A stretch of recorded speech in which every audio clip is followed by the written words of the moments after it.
These monsters can only maintain their human form by constantly hunting their own kind and devouring their eyes. Who would have thought they were once peculiars protected by time loops? Sick of being trapped in the same endless day, Baron and his crew conducted a horrific experiment in secret. They tried to extract the time-manipulating powers from embryons to achieve immortality. The experiment went horribly wrong. The moment they powered up the machine, unbearable agony consumed everyone. They tore off their helmets immediately, and their bodies began mutating as they screamed in terror.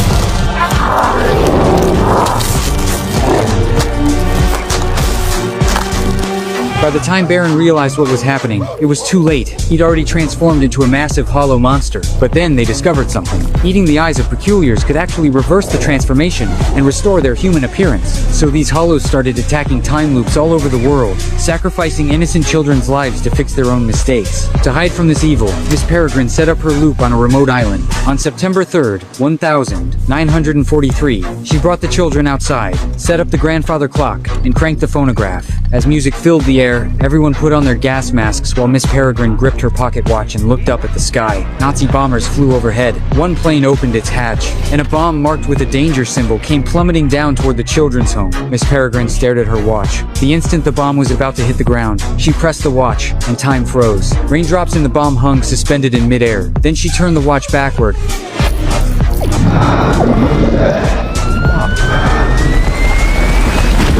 And everything started rewinding back 24 hours. Turns out Miss Peregrine was an imbrine who could create a time loop that repeated the same 24 hours over and over. The children's home was frozen forever on September 3rd, 1943, while the outside world had already moved on to 2016. That day, I got a frantic call from my grandpa, saying someone was trying to kill him. I thought he'd lost it, but when I found him, his eyes had already been gouged out by some monster. Before he died, he told me to go to the island he'd mentioned, that Miss Peregrine would tell me the truth. I saw that thing at the scene, this massive creature. Jelly behind you! But nobody else could see it. Dad took me to a therapist, who actually suggested I go to the island to get closure. That's when I remembered Grandpa's stories, about a girl with two mouths who could lift the hair on the back of her head to reveal this huge mouth that could strip a chicken leg to the bone in seconds.